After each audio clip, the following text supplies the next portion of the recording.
Lamentações de Jeremias, capítulo 3, versos 37, 38 e 39, assim diz a palavra do Senhor. Quem poderia mandar e fazer acontecer as coisas sem que o Senhor o tenha ordenado? Não é o Altíssimo quem via tanto o mal como o bem? Porque o homem vivente se queixa quando é castigado pelos seus pecados. Para alguns é difícil engolir a verdade conforme revelada nas Escrituras sobre o ensino, ou melhor, sobre a realidade da soberania absoluta de Deus, ou seja, em todas as coisas. E o porquê disso? Isso se dá apenas para com o preguiçoso que não lê a Bíblia, ou ainda não foi regenerado. E, portanto, esse insiste em advogar uma autonomia absoluta do homem e, ao mesmo tempo, paralelamente, uma intervenção esporádica de Deus para assim continuar chamando-o de soberano, pois está escrito que ele é soberano. Então,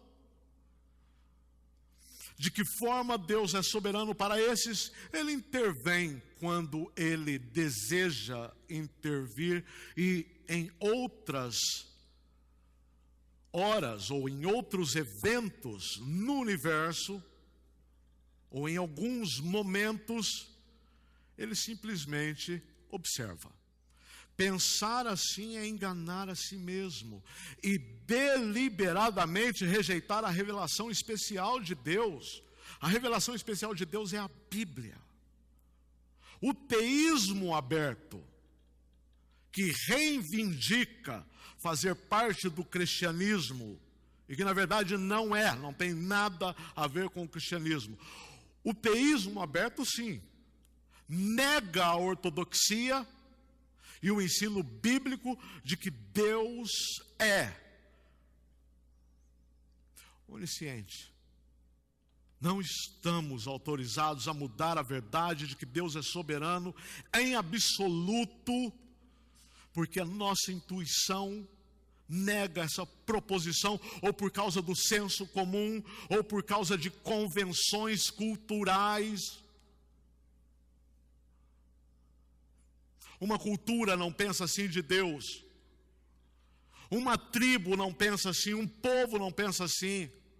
Um bairro, uma igreja, uma sociedade, um clube tem uma outra visão de realidade ou de mundo, ou sobre a respeito de Deus, onde Deus não é concebido dessa forma. Além daqueles, claro, que decepcionaram-se com seu falso Deus, pensando ou achando que haviam encontrado, conhecido e adorado o verdadeiro, e que no momento crucial de suas vidas não foram atendidos pelo seu súdito, pelo seu ídolo. Sendo assim, agora rejeitam o verdadeiro Deus, revelado segundo a Escritura, e reconhecem um outro ídolo, formado segundo o que eu chamo de axiologia, ou para mim, logia. É a palavra de Deus que ensina argumentos como Deus não muda. Abre a sua Bíblia comigo, por favor, em Tiago, capítulo 1. verso 17. Está escrito: toda boa dádiva e todo dom perfeito vem do alto e descem do Pai das luzes, em quem não há mudança nem sombra de variação. Preste atenção e medite. Se Deus mudasse no seu ser, nas suas perfeições, nos seus propósitos, ou em suas promessas, então qualquer mudança seria ou para melhor ou para pior, como afirma Wayne Grudem. Mas se Deus pudesse mudar para pior, no seu próprio ser, que espécie de Deus ele se tornaria? Deus é eterno. Salmo 90, verso 4. Porque, aliás, verso 2, irmãos: antes que os montes nascessem, ou que tivesses formado a terra e o mundo, sim, de eternidade a eternidade, tu és Deus. Eu quero novamente dizer: Deus não muda, e se mudasse seus propósitos ou suas promessas, seriam mudadas para melhor ou para pior. Mas ele não muda, é o que diz a Escritura. Deus é eterno e, por definição, preste atenção, não tem princípio, nem fim, nem sucessão de momentos no seu próprio ser, e percebe todo o tempo com igual realismo. Deus jamais aprende coisas novas, nem esquece nada. Pois isso significaria necessariamente uma mudança no conhecimento de Deus. Logo, o tempo não tem existência em si mesmo e depende do eterno ser divino para continuar subsistindo. E isso não é argumento meu, é a Bíblia. Hebreus, de novo, capítulo 1, verso 3, afirma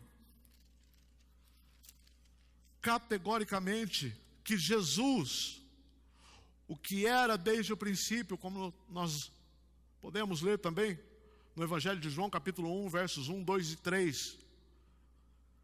Aqui em Hebreus está escrito, capítulo 1, verso 3, Jesus, Ele é o resplendor da sua glória, ou seja, da glória do Pai, e a representação exata do seu ser.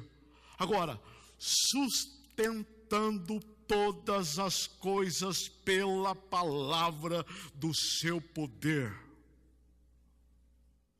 Deus, portanto, é soberano, age no tempo, em função de sua soberania, na história,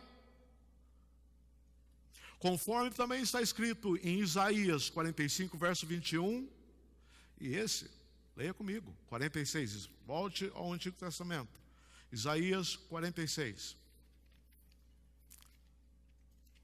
Isaías 46, a partir do verso 9.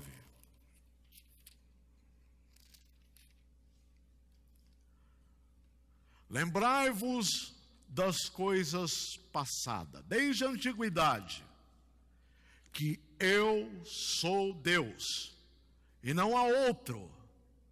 Eu sou Deus e não há outro semelhante a mim. Sou eu que anuncio o fim desde o princípio.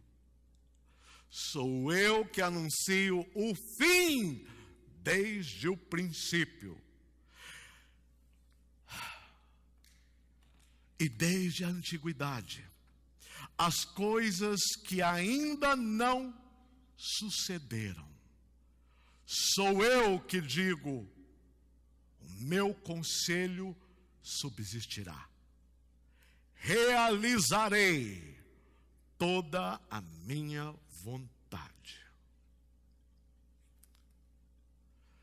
Se Deus não soubesse, se Deus não soubesse ou ignorasse de que forma atuariam os agentes livres, entre aspas, então novamente teríamos que admitir que seu conhecimento teria aumentado e seria constantemente limitado. O que é totalmente inconsistente com o que nós estamos acabando de ler. Com a verdadeira natureza de seu ser revelada na Escritura. Seu governo desse mundo seria um caos, dependendo sempre de como seria então prevista a conduta ou as escolhas dos homens. Você não encontra isso na palavra de Deus. A noção de que alguma coisa é oculta a Deus simplesmente é absurda, para não usar a palavra blasfêmia. Seu conhecimento inclui todos os eventos de todas as coisas na criação, e isso significa ser onisciente. Simplesmente é inútil alguém tentar construir um sistema consistente em que nesse sistema o homem é autônomo, livre de Deus e escolhe livremente, sem que Deus saiba. E se Deus saiba, por definição, a gente entende, ou alguns chegam a concordar que ele previu, e a questão é, ele previu por quê? A palavra de Deus diz, porque ele ordenou segundo a sua vontade, e não ordenou porque assistiu a minha e a tua vontade. Portanto, visto que Deus é soberano, e muitos têm dificuldade com este ensino apresentado na Bíblia,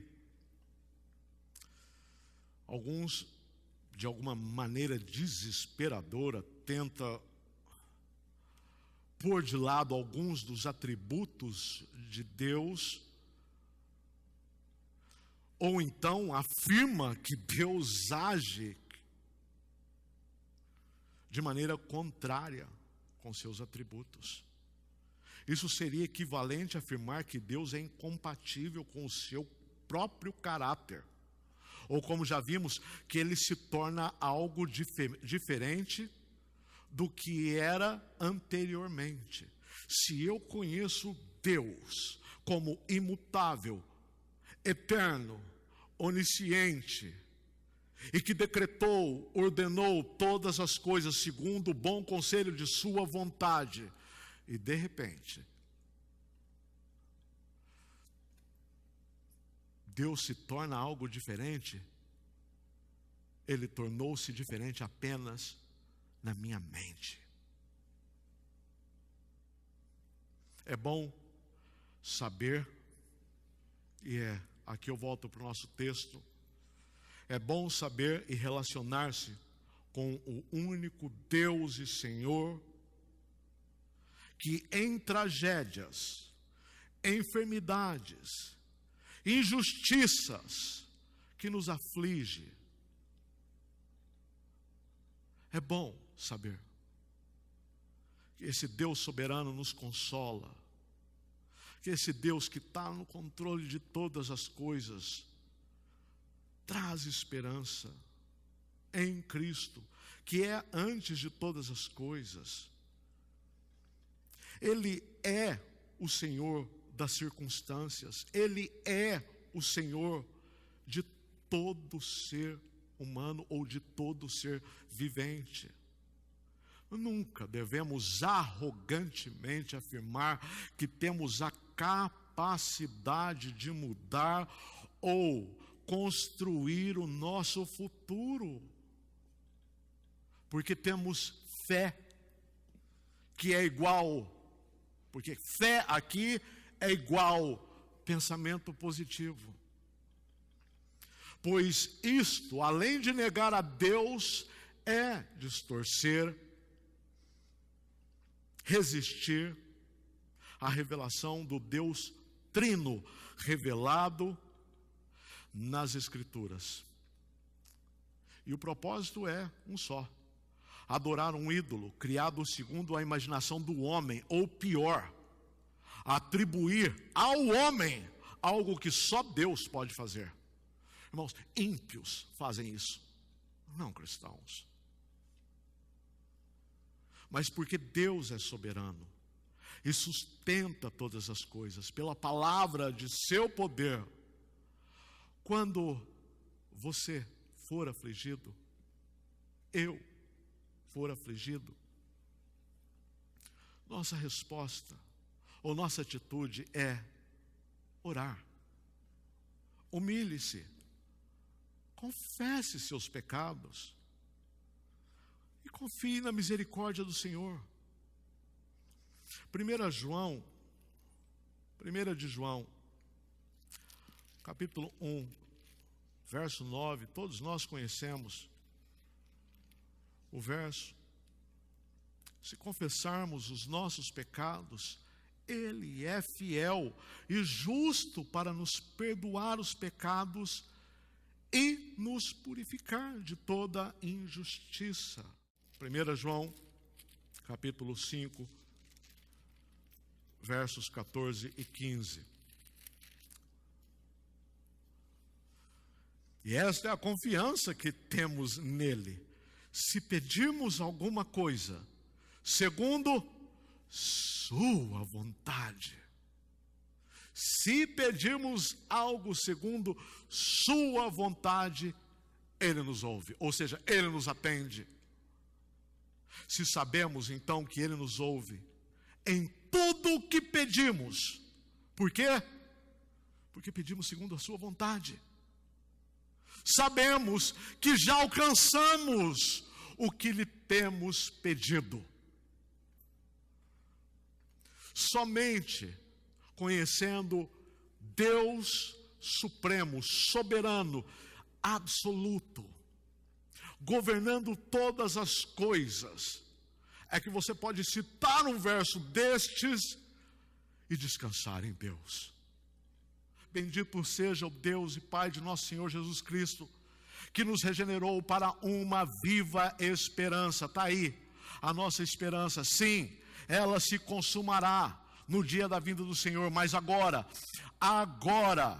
olha só, nos regenerou para uma viva esperança segundo a sua grande misericórdia, pela ressurreição de Jesus Cristo dentre os mortos, para uma herança que não pode, que não perece, não se contamina, nem se altera ou muda, reservada nos céus para vós, que sois protegidos pelo poder de Deus mediante a fé para a salvação, para se revelar, e a salvação aqui é a consumação dela, no último tempo. E ele disse: nessa esperança, agora exultais, ainda que, explicitamente, agora sejais, e a palavra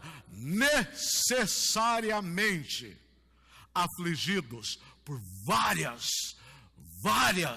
provações, por um pouco de tempo. Pelo contrário, irmãos, pelo contrário. O livro anterior a 1 de Pedro, no capítulo 1, em Tiago, está escrito, no verso 2, meus irmãos, considerai motivo de grande alegria o fato de passardes por várias provações, sabendo que a prova da vossa fé produz perseverança. Portanto, eu encerro aqui e digo: não dê ouvidos àqueles que brincam de ser Deus e saem por aí declarando e ordenando o futuro. Não reivindique uma autoridade sobre eventos que não aconteceram. Não ouça adivinhadores que ensinam que o cristão é guiado por sua intuição ou pressentimentos ou pelo seu próprio coração, e além de ensinarem tais falácias, ainda atribuem isso à pessoa do Espírito Santo. Não ouça pessoas assim. Não adote, se é que você já não tem adotado, esse sistema de crença, ou se é que você adotou melhor esse sistema de crença, até hoje, só conheceu ele hoje, você está sendo apresentado pela primeira vez, quem sabe, com a verdade. Até agora você foi enganado, sim. Não adote esse sistema de crença de falsos cristãos que propagam que você talvez não conheça, mas que tem tudo a ver e é muito parecido ou igual, eu diria, ao movimento da nova era, usando uma terminologia bíblica.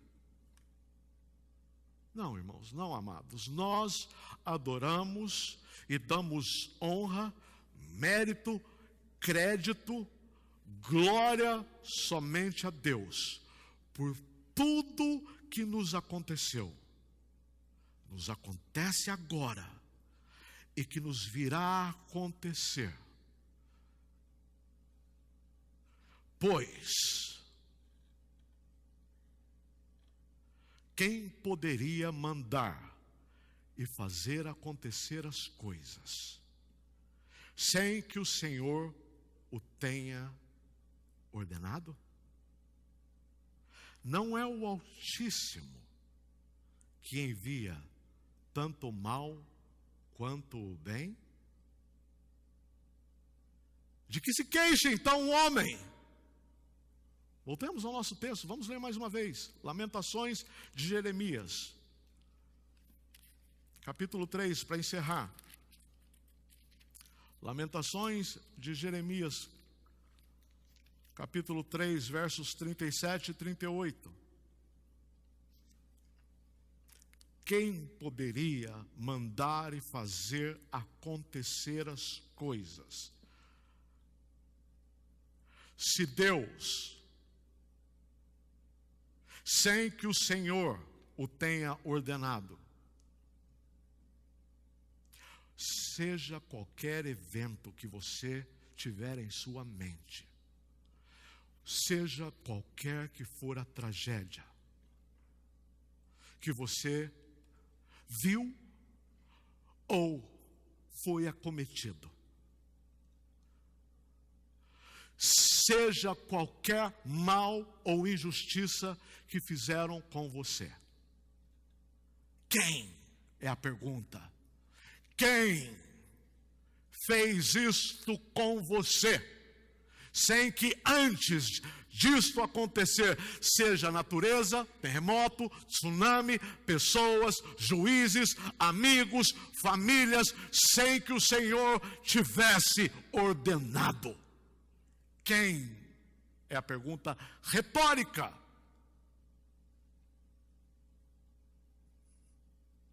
Quem poderia mandar e fazer acontecer as coisas sem que o Senhor o tenha ordenado? Não é o Altíssimo que envia tanto o mal como o bem? Você não está lendo uma Bíblia diferente. Na sua Bíblia está escrito: não é o Senhor que envia tanto o mal quanto o bem. Ele decretou todas as coisas. Romanos 11:36, porque dele, por ele, para ele são todas as coisas. Glória, pois, eternamente a ele. E o verso 39 de nosso texto, portanto, termina: porque o homem vivente se queixa quando é castigado pelos seus pecados. Por quê? Irmãos, nós cristãos temos resposta.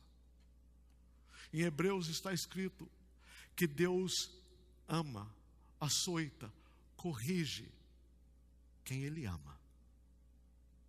Quem Ele ama. Que esse seja o seu consolo.